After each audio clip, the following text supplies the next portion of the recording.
Straight Shift with the Car Chick, the podcast that's all about cars, buying, selling, fixing, and driving, and sometimes renting fast if you're the car chick. Now, here she is.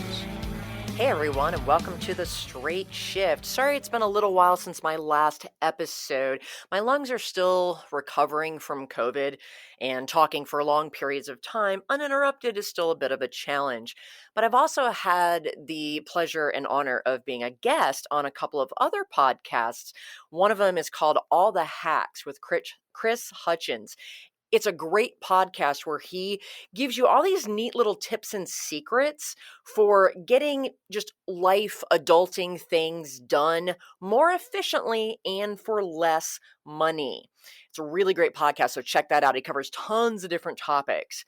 The other one was How to Money with Joel and Matt. These guys are hilarious. They are two best friends who just love to sit around talking about money-related things while drinking really good craft beer. So they talk about money and beer. So teaching you how to save money so you can spend more of it on beer, I guess. They're hilarious, and they were a lot of fun to do a podcast with. So check out All the Hacks with Chris and How to Money with Joel and Matt. If you just Google those podcasts will come up, and they are really, really great podcasts. They have also been really good for me in generating a lot of calls from people who are trying to buy cars, in many cases struggling to buy cars in this completely crazy market we find ourselves in. But what has struck me is that several of them have been first-time car buyers. Gosh, I would really hate to be a first-time car buyer trying to navigate that whole process for the first time in this insane market where there's no inventory. But I have also worked with several first-time car buyers over the past several months, and I realized that while I have a lot of great information for first-time car buyers on all my podcasts, it's spread across all of my, what are we on, episode 78 podcasts now. So it's not as easy for them to just glean the information that they need to know going through this process for the very first time. So today's episode is going to be what to do when you're a first-time car buyer, what you need to know, what you need to avoid, and just how to even get started in the first place. So whether you're a teenager buying your first car, which is super exciting, or you're a new college graduate buying your first real car, or even if you're just a fully fledged adult who is buying a car for the first time. A couple of the clients that I've had recently have been adults, in their 30s and even early 40s who have just lived in a major city like Manhattan their whole lives and then moved to another area of the country where you actually need a car, and they've just never had to buy a car. Growing up in a city like New York, one, it's too expensive to own a car for most people, but you just don't need one because of the extensive public transportation in most cases. So, this, even though they were perfectly intelligent and experienced adults and knew how to do all the other adulting things in life, they just never had the occasion to buy a car before. So some of those folks were just so much fun to work with because having the maturity, they knew what they didn't know and asked all these great questions. And we had a lot of fun going through the process together and learning. So any type of new car buyer, here's the information that you need. So let's get started. And we're going to start with one of my absolute commandments when it comes to car buying. Whether you are a first-time car buyer or you have bought 15 cars across your life, buying a car is a process, not an event. Let's say it with me, folks. Buying a car is a process, not an event. Well, what does that mean? That means that you don't just say, I think I'll go buy a car today, and walk onto a dealership lot and, ooh, this one's pretty, and just buy it. You need to take your time and go through a step-by-step process if you want to make sure you, number one, buy the right car for you, and number two, you get the best deal on it and you make a smart financial decision, both to meet your needs right now and also looking several years down the line at what you think your horizons look like so that it's also a strategic purchase, not just a tactical one. So where do you start in this process? Step one, budget. It always starts with the money and figuring out how much car can you really afford. So are you going to pay cash for a car? Maybe you need just something inexpensive. You're going to start small. A lot of teenagers buying their first cars or parents helping them buy their first cars are just looking for something a little more on the inexpensive side and they're going to pay cash. Or are you planning to finance this purchase with getting a car loan? Are you thinking about leasing a car? If you are, stop right here. Don't do it. First time car buyers are rarely good lease candidates because you probably don't really know how much driving you're really going to be doing. And leasing a car is just way too risky. Plus, you have to have really good credit to lease. And a lot of first time car buyers haven't had the opportunity to build that credit yet. So, getting a car for the first time, really don't recommend leasing. Let's go ahead and buy the car. But if you are looking to get a car loan for the vehicle, do you have good credit? Do you have any credit yet? A lot of younger car buyers may not have built up a credit history yet. And you may need a cosigner. You might need a parent or a family member to cosign that first loan with you. Or you may have to pay a slightly higher interest rate and just suck it up and use that loan to help build good credit, especially if you've got a decent down payment. Now, some manufacturers and their captive finance companies have really good first time car buyer programs. They typically are for recent college graduates because they want to make sure that you've got a good job, preferably something that pays a salary, has a regular, steady, good income. And you'll probably have to prove that not only have you just graduated or you're in the process of graduating, within the next few months, but that you also have a job or have a job lined up that can be proven with documentation like a verification of employment from that employer. So they'll tell you what kind of proof and documentation that you'll need to back that up. But just be aware that, especially if you're looking to buy a brand new car, you just graduated, you got a good job, you want to get a brand new car. Some of the manufacturers have really good programs for that. So be sure to ask if they have a first time car buyer program with interest rates that are not as awful as you might face just going to your bank. Also, if you're buying a new car, there may be rebates for new college graduates. So be sure to check that out. A lot of the manufacturers will consistently offer like a $500 rebate for recent college graduates within a certain time window. So save as much money as you possibly can. I remember buying my first new car after I graduated from college. That summer, I came home after graduating and I had a job lined up that was going to start in August. And we got home from college at the end of June. And so, like, one of the first things we did when we got home was I wanted to buy a brand new car. And so I went out with my dad and I had wanted to buy a small SUV, which back then was more like a small enclosed truck. It's not like the SUVs that dominate our market today. So I got an Ford Explorer Sport, the two-door version, and this one happened to have been a dealer demo model. So it had some really cool things. It had much nicer wheels on it. It had this cool lighted visor that made it look like kind of like Darth Vader. And it was a cool truck. And I wanted to have the four-wheel drive because I was in Ohio and knew I'd probably be driving through a lot of snow. And my dad was a master negotiator and beat up the poor dealer. And then at the end, after he whittled him down to just the bottom line price, he's like, oh yeah, and she just graduated from Stanford, so we get that $500 rebate, right? And just like, you just saw the color drain out of the poor dealer's face. It was hilarious.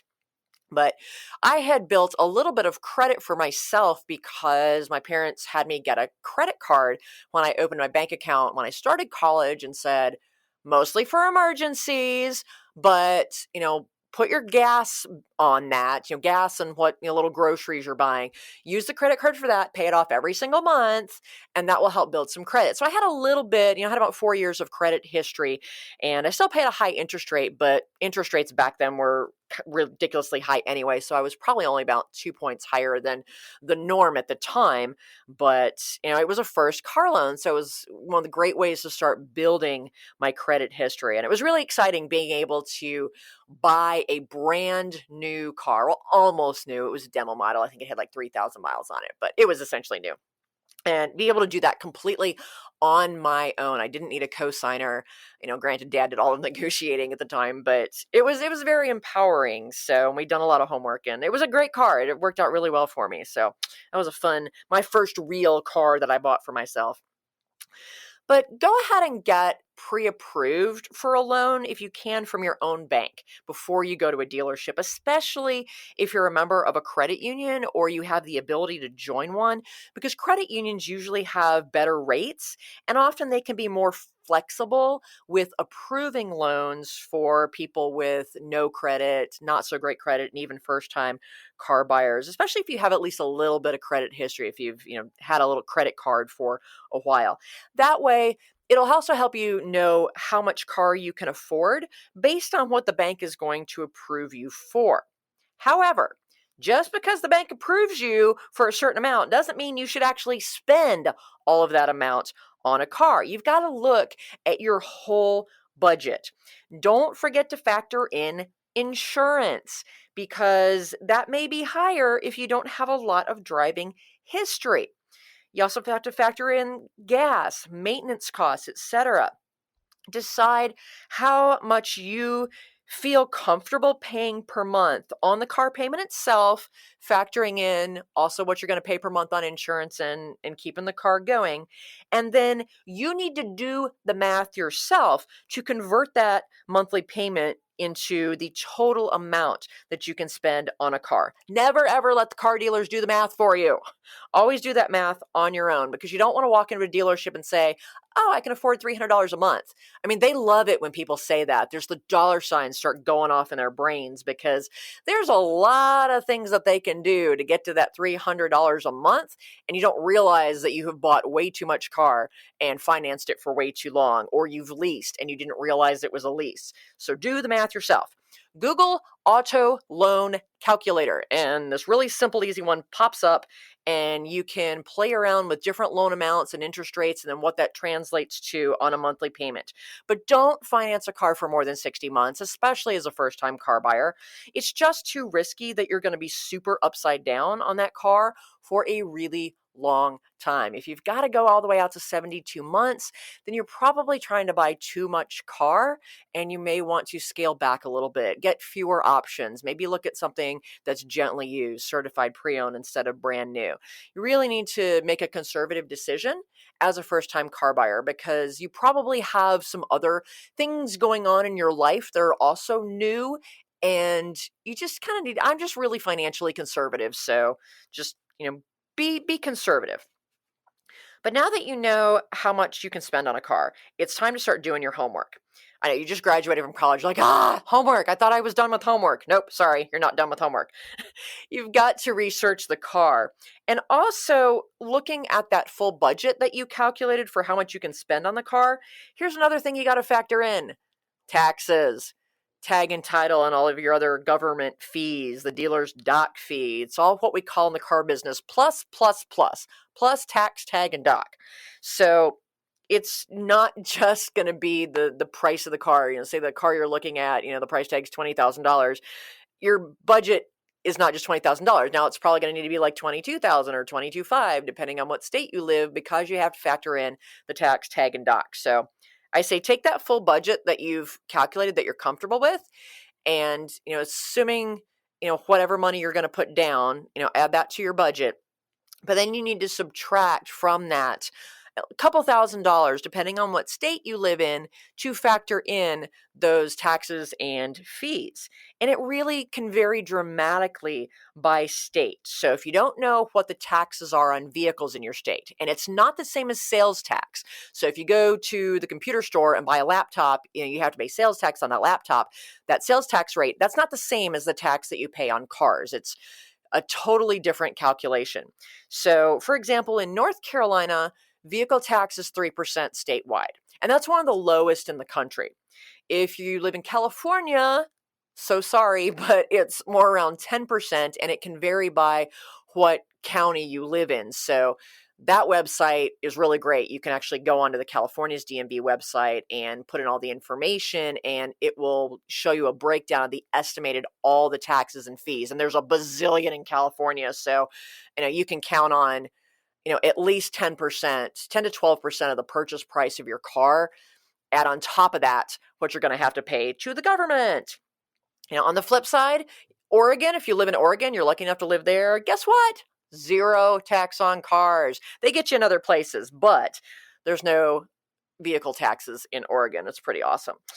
But it doesn't matter where you buy the car. It's where you live where you have to register the car. So it's not like you're going to save on taxes by crossing state lines and buying a car from a dealership somewhere else. Now, as for the dealer doc fee, we call the doc fee or admin fee. Almost every dealer charges one. There's some mom and pop shops that don't, but that's just a fee that the dealers charge that just literally, it just adds to their profit, but it helps them cover things like paying for the title clerks and their back office people who file all of the DMV paperwork for you. And that fee can vary. Some states cap that fee by law. So in California, you pay through the nose on the taxes, but they cap that doc fee. It's like less than $100. States like North Carolina, Virginia, a lot of other states, they don't control that by law, and the dealers can charge whatever the heck they want. And depending on the dealership, it can be anywhere from $299 at a really small mom and pop store up to nearly $1,000 at like Kia dealerships and some of your Highline dealerships. It's ridiculous. So be sure that you know what the doc fee is that the dealer charges where you're looking at buying the car from. So those are just all the things that you have to factor in to that budget and really knowing, okay, what is my target price for the car that I want to buy, knowing what my overall budget is and all these extra things I'm going to have to pay for. So this is where you start researching the cars, because now you have that number. I'm looking for a $10,000 car. I'm looking for a $20,000 car. I'm looking for a $30,000 car if you're really lucky. And cars may be super fun and exciting to you like they are to me, or it just may be a necessary evil for getting from point A to point B where you live. Whatever your attitude is towards cars, you still need to research all the different vehicles to figure out which one best fits, number one, your budget. Number two, your lifestyle. The vehicle needs to do what you need it to do. Are you just commuting to work in a lot of traffic and you want to get really good gas mileage, or do you also like to go backpacking on the weekends? And so it needs to, be able to go off road a little bit and carry all your camping gear. You need to look at all of these things to figure out what's the right vehicle for you, depending on your personality and, most importantly, your priorities. And this is a big part of what I do for my clients as a part of the perfect car process. And so I did one of my earliest podcast episodes. Episode 5 was called How to Pick the Perfect Car. So you might want to go back and re-listen to that one if you haven't already, to get more detailed information on kind of how all the different things that I consider and look at to help you figure out what's the best car for you. You also have to decide, are you buying brand new? Or are you going to buy used? How used? There's a lot of great research tools on the internet. Edmunds.com is one of my favorites for just learning what the cars have. They really do a good job of breaking down each of the different trim levels, which is like LX, EX, just the different levels of swankiness that the manufacturer breaks down that particular model into. Edmunds really makes it very clear which bells and whistles you get in which trim levels and which optional packages. It just really breaks it down so much better than even the manufacturer's website. So it's one of my favorite for that. And they also make it really clear, okay, well, what's new this year? What changed from this year from last year's model? So it's just a lot of information in a very concise and clear format. And that's what I love about them. I also use Consumer Reports a lot. It's well worth, I don't know what, it's like $30-$40 a year, totally worth it. But it gives a lot of good information on recalls and predicted reliability on new cars based on the history of that manufacturer or that particular model and what changes were made. If you're researching used cars, it's an essential tool for looking at the reliability and what issues might have come up in that year and what recalls it had. So it's well worth paying for a subscription for a year to get that information. And if you just want to learn a little bit more about what the car looks like and the bells and whistles and, kind of how a lot of the technology works, that's where your YouTube videos come in. There's so many great YouTubers out there that do really good reviews. Just Remember to take them with a grain of salt because it's that person's opinion, and you should probably look up what the qualifications of that reviewer are. There's a lot of really good industry experts that are out there and doing great reviews. And then there's just a lot of, just people who like cars that are just YouTubers who are doing it for fun and to hopefully make some money. But it's just always good to kind of know, okay, if this person's giving you information, is it information that you can trust because they are an expert, or is it more of their opinion because they're just an enthusiast? One of the sources that I really like, and granted I'm a little bit biased because I do a column for them, but A Girl's Guide to Cars. If you go to agirlsguidetocars.com, it's a fantastic website. Yes, it is for women by women, but guess what, guys? There's a lot of good information there because they're very editorial in all of their reviews and the information that they give. So you're just going to get a lot of good facts broken down very efficiently, not so much opinions. So I just think it's a very objective source, and the editor, Scotty, is just really good about maintaining a very editorial and objective view of the information that they present, as opposed to a lot of not so humble opinions, which is more what I tend to do. If you've been listening to my podcast at all, I have to tone it down when I write articles for her.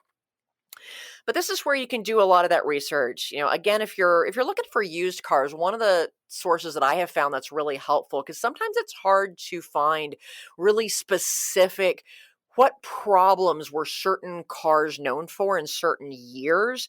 So I found that if you Google problems with the year, make, and model car you're looking at, a lot of good data comes up, and much of it comes from sites like carcomplaints.com. That's a really good site for breaking down information, both from complaints that people have actually submitted who own those cars, but also they collect data from the industry. And so what complaints were made to the government and what went into recalls. So they pull data from a lot of good sources and put into these nice graphs so you can see all the different years for that make and model car, and then a nice chart, a graph that shows you how many complaints there were. And then you can drill down into a lot of the details. And sometimes that's the only way to find that level of information on problems with the cars in a concise location. So carcomplaints.com is really, really good for that. And then you need to research the pricing. You're going to hear several different terms. MSRP, or sticker price. That's the manufacturer's suggested retail price. That's the price you really don't ever want to pay, the current market notwithstanding. And then you'll hear the term invoice price. That's literally the invoice that the manufacturer sends to the dealer, and that's what the dealer pays for the car. It's their cost. And there may be some things in there that are not published, like their advertising fees, etc. So take that invoice price with a grain of salt. Edmunds lists it. There's a lot of websites that list it. And be sure you put in your zip code, because it will factor in some of the costs that go into that invoice price for your geography. Is not exactly the same everywhere in the country. So it depends on the manufacturer's relationship with the dealers in that area. But it will at least give you a ballpark idea of what the dealer cost is, plus any incentives, rebates that may apply to you, low APRs that you may or may not qualify for depending on your credit. Edmunds has good information on that. You can get a lot of it through the manufacturer's website. And these things are for new cars. You don't get the rebates on the used cars, but it's a lot of good information if you're looking for a new car. You can also check out episode 45 of The Straight Shift, where I talk about exactly how new car incentives actually work in nitty-gritty detail. So you might want to check that out if you're looking for a new car. All right, I'm going to take a quick break, and when we come back, we're going to talk about test driving the car, how you shop and negotiate for it, and things you need to watch out for at delivery if you're a first-time car buyer. I'll be right back after this.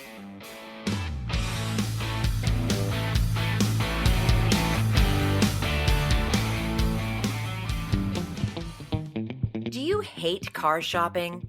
Do you worry about being taken advantage of, or about finding the right car at a great price? Buying a car can be a frustrating and time-consuming experience.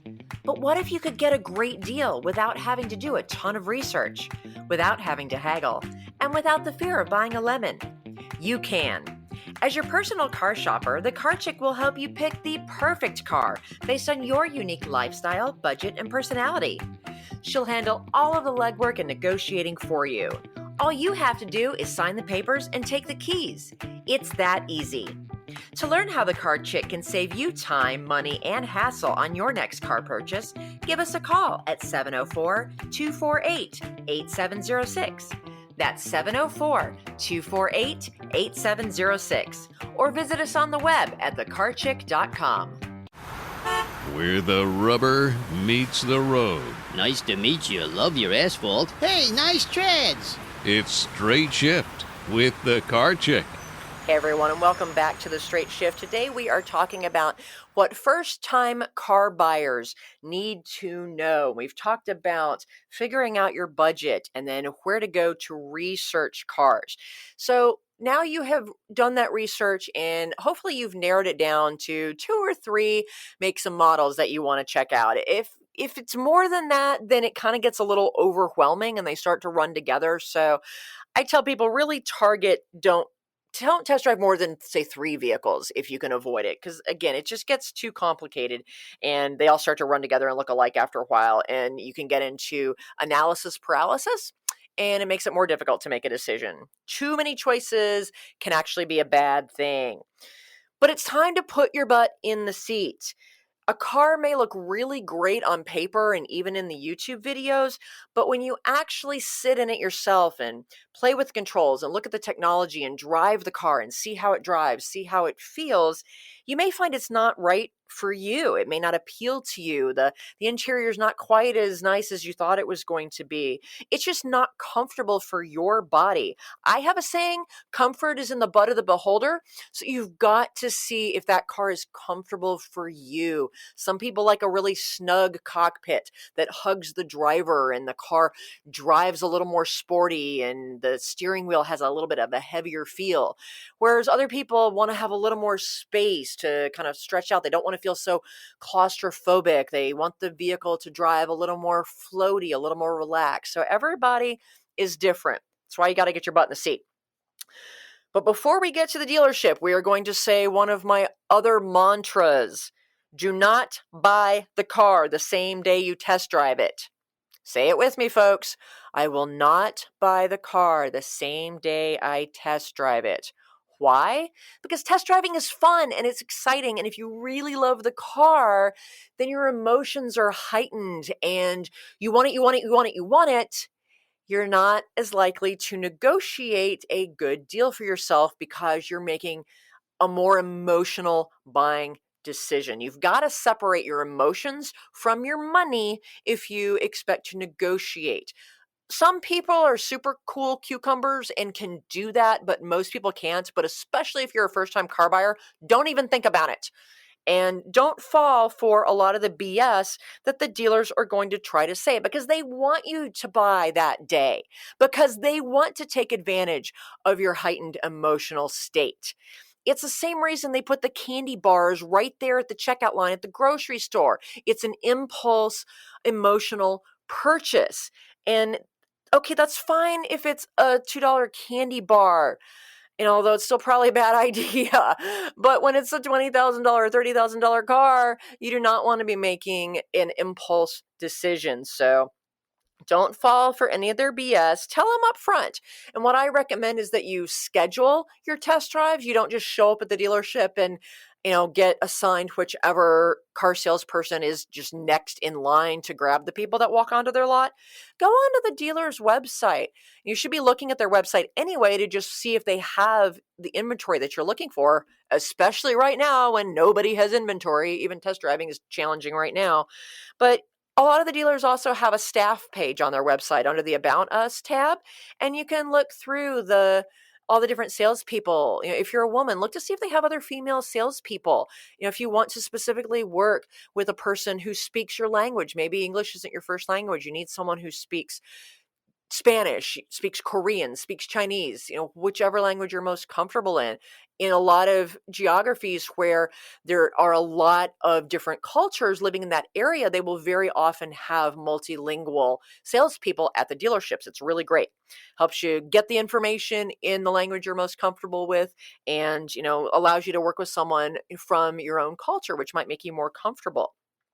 So pick a salesperson, or talk to the internet manager and schedule your test drive so that you have an appointment at a specific day and time, preferably not on the weekends when it's crazy.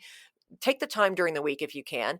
And that way you'll have a specific person to start building a relationship with. If you can talk to them on the phone to see if you kind of mesh with them on the phone, you can get a lot about a person when you talk to them on the phone to see if you vibe with them. How friendly are they? How enthusiastic are they about working with you? How chill do they seem? Do they seem a little more laid back? So you want to research the dealership and the salesperson as well, and schedule your test drive somewhere that you feel like you're going to be comfortable. Even if that dealership is not the one that's down the street from your house, if you've got to go across town to find someone that you feel like you'll be more comfortable with or to find the right car to drive, do that. It's well worth it for your experience. But don't let them push you into anything. Let them know right up front, I am not buying a car today, period. Nothing you say will get me to buy a car today. I am going through the process and I am simply deciding which car is right for me, and I'm test driving several different vehicles. If I end up deciding on this car, I will call you and we can see if we can work out some numbers. So this is what you tell the salesperson right up front to set their expectations. That's not to say that they're going to behave themselves and not try to, make that sale when you're done with the test drive, but you have to be very strong about that and push back on them. And don't fall for things like, well, if I can get you this price, will you buy today? That's called iffing you. It's always BS. This car won't last. I've got 5 other people looking at it. Okay, in this market, that's probably true, but it's still not a reason for you to necessarily make a buying decision before you are ready. So check out episode 47. The lies car dealers will tell you in order to close the sale. And it's not always a lie, but it's always a sales technique. Sometimes it's true, sometimes it's not. But you have to control the buying process. You cannot let them control the sales process. It's your money, your decision. So stay in control. So take their business card, thank them, and then leave. Don't talk to the manager. There's nothing the manager has to say to you that's important at this point. Don't sit down at the desk. Don't even go back into the dealership if you don't have to. Don't just get sucked into their process. Just thank them, take their business card, shake their hand, then get back in whatever car you drove there in and leave. All right, step 4. Now that you've decided which car is perfect for you, you need to shop around. And this is where we get the benefit of everything that's available on the internet. Every car dealership, I think, in the world now, at least in the US, is online. They have a website. And you can shop from the comfort of your own home, preferably in your pajamas. That's just kind of my thing. But there's no need to negotiate in person and spend 6 hours in the dealership. A lot of really savvy car buyers will know how to do that in-person negotiation and use it to their advantage. My dad was that way. He loved doing it. So I think he just liked to see them cry. He was that obnoxious about it. But, that was also a long time ago, and it was before the day and age of the internet. So I recommend shopping around. That's what I do. I usually have 2 phones sticking out of both ears when I'm shopping for clients.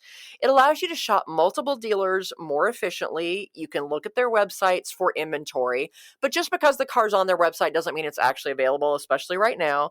But you can really even look at dealers that are not even in your town. Look outside your geography. A lot of times that's what it takes to find the inventory these days, but also dealers outside your area, they may have incentives to sell outside of their area. And so they may give you a better price and still, deliver the car to you. So you don't have to drive 2 or 3 hours. They'll bring the car to you. So there's an advantage to shopping around, not just in your immediate area, but outside of your area within maybe a 2-hour driving radius. If you're looking at used cars, I prefer sites like AutoTrader and Cars.com. They're some of the best aggregate sites. They're not 100% accurate because it's when dealers sell cars, the way the feeds work, depending on if it's an automatic feed from the dealer's computer system or if the dealer has an intern that they pay to update the website manually, it's never in real time. So again, if you see a car on one of those aggregate websites, then go to that dealer's individual website and look it up and see if it's actually there, and then call and make sure it's actually there because the online inventory is just never accurate. But also one thing that I say, always call them. Don't bother using that stupid chat window on their website. That person usually doesn't work for the dealership and they're completely and utterly useless. All they're going to do is take your information and put it into their lead generation system, and you're going to get 1,000 emails generated by a computer, not an actual person, and you'll never get off of there. Same thing with using the contact form on their website. Again, that feeds you into their marketing system, and you'll never get off of it, and it's just a royal pain in the butt. You're going to get 1,000 emails, none of which are helpful. So I always pick up the phone and call the manager, and I always speak to a sales manager. I don't want to talk to a salesperson unless it's the person that you worked with on your test drive, but still, I work with the managers. Granted, in my position, I have a little more pull to do that, but it's because the managers have the pricing decisions. Your salesperson, number one, they want to sell you the car for the most money possible because that's how they get paid. Their commission's based on that. The manager has more authority to reduce the price, and he or she is looking at the bigger picture of their overall dealership sales for the month. They're looking at the overall numbers, and they may decide, hey, I can take a loss or a zero profit on this deal because I need to make these numbers. I'm trying to meet a certain quota. It's a completely different motivation and a different pay grade for being able to make those decisions. So if you have the opportunity to speak on the phone to a sales manager, do that. That is going to be the best way for you to get the best price. You need to ask for a full numbers breakdown. It's not just about the price of the car that you're buying, because there's a lot of ways that the dealers can bait and switch you. It's called a bait and switch. They'll throw out a really low number on the car and then want you to come in to take delivery. And then all of a sudden you see the whole paperwork and they've added on $5,000 worth of crap to the car that you didn't agree to and didn't realize was kind of part of their pricing strategy. So always ask for a full numbers breakdown showing the out the door price with all taxes and fees numbered out line by line. And sometimes they will lump a bunch of them together with government fees. They'll say taxable fees and non-taxable fees. Well, what are those? Go back and ask. What are the non-taxable fees? What are the taxable fees? Why are they taxable? Why are they not taxable? Some states, the dealer's dock fee is taxable. You have to add that to the price of the car, and then the sales tax is calculated on that. Sometimes they're not. The non-taxable fees are usually the DMV fees, but have them break those down. Make sure you understand every single number that goes into each line item. And that way you can compare apples to apples across dealerships. One of the big things that dealers do is they will put things like a protection package or just some such extra stuff on the car that adds to their profit margin. And they can show the car at a really low price, but now they've really added all that profit back in by charging you $2,000 or $3,000, for window tint and rubber floor mats, which is like $500 maybe. So there's a huge markup on those things. A lot of the items they add, maybe things you don't want. Like, I don't want VIN etching in my windows. I don't care. I don't live in an area where car theft is a big deal, and I drive a manual transmission, so nobody can steal my car anyway because they don't know how to drive stick anymore. But you just need to look at what are they including in that. Sometimes you can get them to take that off. Sometimes they've already added to all their cars, but if that's a sticking point for you, say, okay, well, if you're going to charge me for those things, I'm not buying from you. That's a deal breaker for me, and walk away. Which walking away when you're doing it through the phone is really easy. Thank you. Click. Close your internet browser. You're good to go. So that will allow you to compare. Some dealers add on those things, some don't. You've got to be able to compare every single line item, apples for apples. And that's where it gets challenging, but that's really the trick to shopping for cars, especially these days. It also gives you the opportunity to think ahead of time about things like extended warranties or maybe a prepaid maintenance program. Those are things that dealers offer, and they usually wait until you're in the finance office to ambush you with all those things. If you want to think of those ahead of time and pre-negotiate any of those things that you might want. And honestly, extended warranties and prepaid maintenance are the only two things that they typically offer you in the finance office that are even worth considering. Everything else is just junk you don't need. But this is an opportunity to say, hey, I might be interested in this. And some of them will say, oh, well, the finance manager will talk to you about that when you get here. You say, no, we're going to talk about it now, and I expect to get a discounted price, or my answer is just going to be no. if you want an opportunity to sell me this product, you will, give me that information now at a discounted price. You just really got to be very firm, bordering on what I call kind of a diplomatic jerk about it. Because again, you're staying in control and you are controlling this process. You're not letting them lead you through their process. And I'm seeing a lot of this, and don't get me wrong, I am not against the dealers in any way, shape, or form. Not the honest ones anyway. There's some dealers that I would not buy a lawnmower from, and we won't even talk about them. But dealers are a business, and they're just trying to make a profit. That's what a business does. They're not a charity. They are not obligated to give you a zero profit deal on a silver platter. If they did, they wouldn't keep their doors open. So this is just how the game is played because of the negotiating that is a normal part of buying a car. This doesn't happen when you go to the grocery store to buy bananas and hamburgers.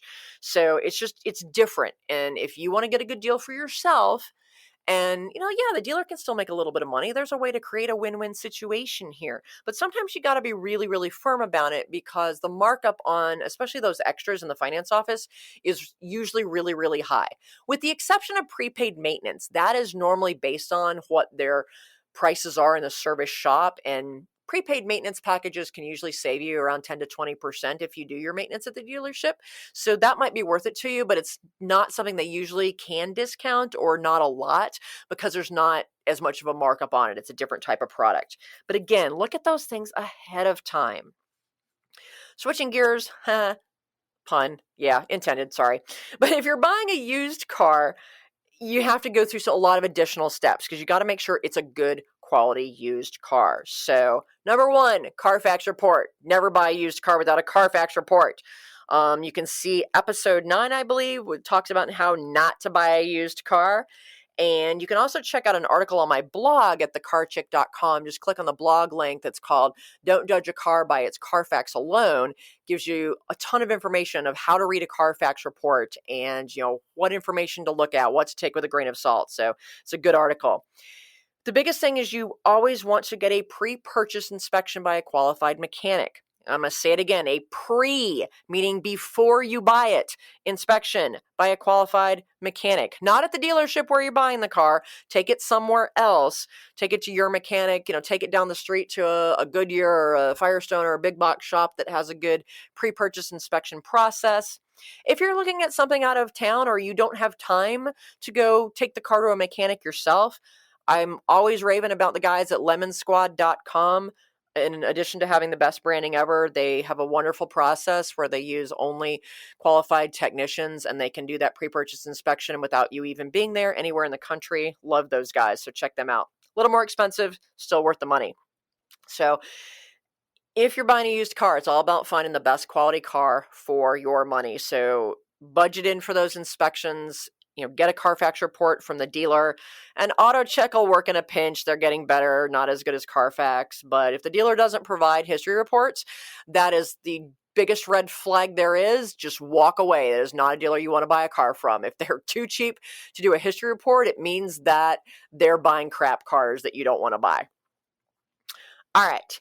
You've negotiated. Now you want to see, okay, well, maybe the dealer can get me a better interest rate than what I pre-qualified for through my bank. Or if you just weren't able to get pre-approved for a loan, and now you got to see if the dealer can get you approved under one of the first-time car buyer programs. After you've negotiated the price of the car, this is when you talk about the financing.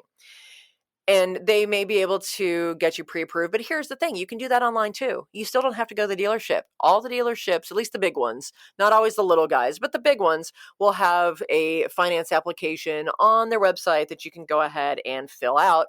But wait to do that until you've really settled on a car and you've negotiated the price, because you don't want every dealer in town running your credit, because that can potentially hurt your credit. So just wait until you've found the right car and you've gotten that deal worked out.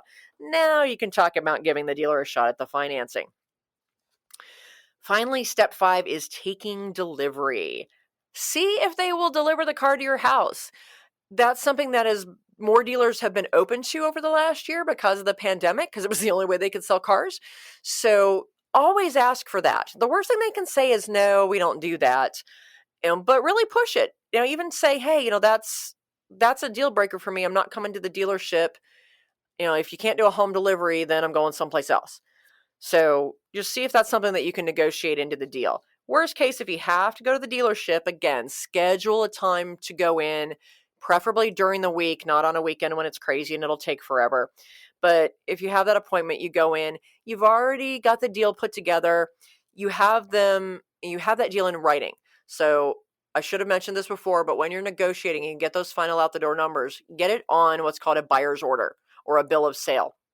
And that makes it legally binding. If it's just in an email, text, it's not necessarily legally binding depending on your state. So always get it on a buyer's order. Then when you go into the dealership, the numbers that they show you on the paperwork you're going to sign damn well better match the numbers that they gave you that you pre-negotiated. So that's always double check all that. Make sure everything matches. Read all of the fine print. It doesn't matter how long it takes.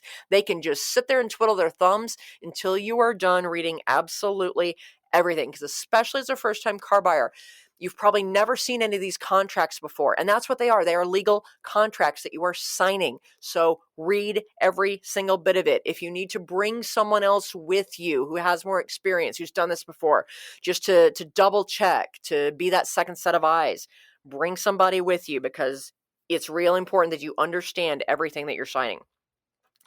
And this is when you sign, most of those is going to be in the finance office. That's, again, where they make the real money at the dealerships. This is where they're going to push those extended warranties, the prepaid maintenance, wheel and tire protection, gap insurance, a whole bunch of stuff. Again, most of which you don't need, and all of which are definitely overpriced at the prices they charge, except, like I said, that prepaid maintenance. So to most of that stuff, just say no. And they don't like to tell you what the actual cost of it is. They just like to show you how it changes your monthly payment because they figure, an extra $10 a month or an extra $20 a month is digestible for a lot of people. Like, oh, that's not so bad. Yeah, I'll do that. But if they actually told you that package is like $2,700, you'd be like, I don't want to pay for that. So that's why they show it in the monthly payments, but don't let them. If it's a package you're interested in, ask them. So how much is that package? What's the actual price of that? And again, these are conversations that ideally you would have had up front, so there are no surprises here. But, if this is the first time you're looking at these things, ask them for the full price and be like, so what can you really do it for? What is your employee price on that? Because that's the only way I would consider buying it. And again, if you don't need those things, you don't need most of those. They're, extended warranties, prepaid maintenance are the two that are really the only ones that I tend to consider for any of my clients. So everything else, gosh, just say no. And if you really are not interested in extended warranty at all, but they're really pushing it, and sometimes the dealers will do that with first-time car buyers because they're trying to scare you with the repair costs of the car. And I was like, oh, well, if this breaks, well, if that breaks. And if they're really being obnoxious about it and not listening to you saying no, no is a complete sentence, but sometimes they don't listen. This is my favorite thing to say that shuts them up instantly. I love to say, wow, you're really pushing this extended warranty. So what you're really saying is this car is totally unreliable and I just shouldn't be buying it in the first place. Thank you so much for warning me. I'm going to go buy a different car. Thank you so much for your time. And then get up and start to walk out the door. You will see such fast backpedaling. It is hilarious. So that's just, kind of the last ditch thing that I pull out if they're just pushing that extended warranty and not taking the no for an answer. It's really funny watching them try to back themselves out of that when you do that to them. So it's also just, kind of good fun, but they really need to listen to you when you say no. So once you've gotten all the paperwork signed, it is time to take the keys and get the heck out of there. But let the salesperson, or sometimes they have a delivery or product specialist, go over the car with you. They're going to show you how to operate everything. They'll help you pair your phone to the Bluetooth if it has it. These are important things just to help you get the basics. You're not going to remember all of it, but that's what the owner's manual is for. And I know you're going to hate me for saying this, but read the owner's manual. Especially as a first-time car buyer, first-time car owner. And just cars are so much more complicated nowadays that you really do need to read the manual to learn how to use it. Obviously, you can also look at YouTube videos about how to use things. There's lots of great videos out there, but it's important to be familiar, get to know your car. Especially read the maintenance schedule so that you know what your maintenance intervals are. Because owning a car is so much more than just making those monthly payments on the loan. You've got to take care of it. And here's a tip. I don't care what the maintenance schedule says about the oil change interval. Never go more than 7,500 miles between oil changes. And that's if you're using synthetic oil. If you're on natural oil, these days it's every 5,000 miles. But a lot of the manufacturers, especially the luxury brands, and I just found out today that Lexus, of all companies, I mean, hello, it's Toyota, they're saying we only do oil changes every 10,000 miles. I'm sorry, but I have had oil tested by Blackstone Laboratories, and I have yet to see a car that can go 10,000 miles without the oil getting really, really sludgy, which damages your engine. So until I see quantitative, independent lab verified results that you can go 10,000 miles between oil changes without causing any damage to your engine, not doing it. So I don't care what the maintenance schedule says. Change the oil no more than every 7,500 miles if you want that car to last. Also, wash your car. Take care of your car. Name your car. You know I love naming cars. That makes it part of the family. Bond with it. This is a vehicle that's going to support your life. It's going to keep you and your family safe. It should be, even if it's just a tool to you, it should at least be a very important tool, because the better you take care of your car, the better that car is going to take care of you and keep you safe and keep you on the road and get you where you need to go. And it'll be worth more money down the road when it's time to sell it and buy your second car. So folks, I hope this information has been helpful to you if you know a first-time car buyer, if you are a first-time car buyer. And check out my other podcasts as well as the articles on my blog, on my website, thecarchick.com. You know I'm passionate about educating you to making a good car buying decision, whether it's your first or if it's your 10th. Until next time, folks, drive safely. I'm out of here. The Straight Shift Podcast is copyright LeeAnn Shattuck, The Car Chick, 2017. All views expressed by guest and or co-hosts are those of the guest and or co-hosts, and not necessarily those of LeeAnn Shattuck or The Car Chick.